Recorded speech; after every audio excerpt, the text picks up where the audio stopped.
గారు ఇప్పుడు మనం తీసుకున్న రిపోర్ట్ ప్రకారం చూస్తే కనుక ఎక్కడైతే కూటమి అభ్యర్థులు లీడింగ్లో ఉన్నారో దాదాపు వేల సంఖ్యలు అంటే దాదాపు 5,000 నుంచి 10,000 ఈ పెరుగుతూ ఉంది ఈ ఆధిక్యత. ఇప్పుడు బట్ ఇంకా కూడా వైఎస్ఆర్సీపీకి సంబంధించి 14 చోట్ల ఆధిక్యంలో కొనసాగుతూ ఉన్నారు. సో ఈ శ్రీశైలం లాంటి చోట్ల కేవలం 1000 ఓట్లు 2,000 ఓట్లు ఈ ఆధిక్యత మాత్రమే మనకు కనిపిస్తోంది. కానీ ఇప్పుడు ఆల్మోస్ట్ 10 రౌండ్లు అయిపోతున్నాయి. అవును. ఒకటి. రెండవది మీకు యూనిఫామ్గా శ్రీకాకుళం మొదలుకొని చిత్తూరు వరకు ది ఓటింగ్ ప్యాటర్న్ చూస్తే కన్సిస్టెన్సీ ఉంది. Okay. There are no jerks. మీరు శ్రీకాకుళంలో అంటే ఇప్పుడు ఎమ్మెల్యే ఎలక్షన్ తీసుకుందాం, అంటే ఎంపీ ఎలక్షన్ బ్రాడ్గా ఉంటాయి, 7 ఉంటాయి కాబట్టి ఎమ్మెల్యే కంటెస్ట్ చూస్తే 175కి వైఎస్ఆర్సీపీకి 14 ఉన్నాయి. అంటే దాదాపు 160 చోట్ల, అంటే ఆల్ త్రూ, అంటే యూనిఫామ్గా స్టేట్ అంతా they have decided to vote against the YSRCP. Okay. YSRCP ఇంకా వద్దు, మాకు ఈ జగన్ ప్రభుత్వం వద్దు, వీళ్ళ పాలసీలు వద్దు అనేది డిసైడ్ అయిపోయినారు. అందుకని అంత కన్సిస్టెంట్గా కనపడుతుంది మనకి. కొన్ని చోట్ల ఈ 14 చోట్ల కూడా ఆ క్యాండిడేట్ వల్ల, ఎగ్జాక్ట్లీ ఏది జగన్ వల్ల, లేకపోతే అక్కడ ఉన్నటువంటి లోకల్గా కొంచెం మంచి పేరు ఉన్నటువంటి క్యాండిడేట్. ప్రభాకర్ రెడ్డి గారు మొదటి నుంచి కూడా ఇక్కడ అభ్యర్థి ఎవరనేది పరిగణలోకి తీసుకోరు అన్న ఆలోచనలో వైఎస్ఆర్సీపీ అధినాయకత్వం ఉందా? అందుకనే ఇటువంటి ఫలితాలు అదే జరిగింది. ఇప్పుడు వైఎస్ఆర్సీపీ జగన్ వైఎస్ఆర్సీపీ ఒక టైంలో ఇందిరాగాంధీ ఇండియా అన్నట్లు అప్పుడు ఓడిపోయింది ఆమె.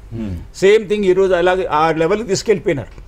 ఈ వైఎస్ఆర్సీపీ అంటే నథింగ్ బట్ జగన్. ఓకే. ఇప్పుడు మీరు చూడండి, కొన్ని ఎక్స్పెరిమెంట్లు చేశాడు ఆయన. నసరావుపేటకు అనిల్ యాదవ్ని తెచ్చాడు. ఇప్పుడు మాకు ఒక సామెత ఉంటుంది రాయలసీమలో, ఒకూరు రెడ్డి ఒకూరు పసలు పులిగాడు అంటారు. అంటే ఒకూరులో మున్సబుగా ఉన్న ఆయన ఇంకొక ఊరికి పోతే ఆయన 0 కింద లెక్క. ఓకే. సో నీకు ఎంపీ క్యాండిడేట్లని పికప్ చేసేటప్పుడు లోకల్గా ఏమేమి వాళ్ళ బ్యాక్గ్రౌండ్ ఏంటి, వాళ్ళు ప్రజలకు నాలెడ్జ్ ఉంది తెలిసి. ఆడ చూడు, అనిల్ యాదవ్ పోటీ ఎవరు? కృష్ణదేవరాయలు, ఆయన ఎక్స్-ఎంపీ. అవును. ఆయన వాళ్ళకి హోల్డ్ ఉంది. గుంటూరు జిల్లాలో వాళ్ళకి ఎడ్యుకేషనల్ ఇన్స్టిట్యూషన్స్, వాళ్ళ నాన్న పేరు రత్తయ్య గారు అట్లా ఉన్నాయి. అవును. అట్లాగే ఒంగోలులో చెవిరెడ్డి భాస్కర్ రెడ్డి తెచ్చారు. Chevireddy Bhaskar Reddy is maybe good in Chandragiri. But Ongole MP candidate అంటే 7 కాన్స్టిట్యుయెన్సీస్లో ఆయన ఇన్ఫ్లుయెన్స్ చేయాలి. అది ఎట్లా సాధ్యమవుతుంది? అట్లాగే ఇంకొకటి నాకు కనపడినటువంటి వేమూరి ప్రభాకర్ రెడ్డి, ఆయన మంచి పేరుండే లీడర్ ఇన్ నెల్లూరు డిస్ట్రిక్ట్. ఆయన ఏదో ఇంటర్నల్గా ఆయన అడిగిందో కాదో ఏదో జరిగింది, ఆయన పార్టీ నుంచి బయటికి వెళ్ళిపోయాడు. అట్లాగే ఒంగోలులో మాగంటి వాళ్ళ ఫ్యామిలీ బాగా, వాళ్ళు ఎప్పటి నుంచో వాళ్ళు ఎంపీలు వాళ్ళు అక్కడ. మాగంటి సుబ్రహ్మరెడ్డి వాళ్ళ ఆయన ఉండేవాడు పెద్ద ఆయన. ఆ తర్వాత శ్రీనివాసరెడ్డి వాళ్ళకి ఆ ఫ్యామిలీకి చెడ్డ పేరు కూడా లేదు.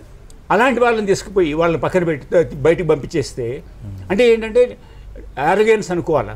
నాకు వేస్తున్నారు ఓటు, నీకు కాదు కదా, నువ్వు ఉంటే ఉండు పోతే పో అనే కాడికి స్టేజ్కి వచ్చినప్పుడు ప్రజలు కూడా నువ్వు కూడా వద్దులే అనే కాడికి వచ్చేసినారు. అది నాకు కనపడుతుంది. There is uniformity in all through the state.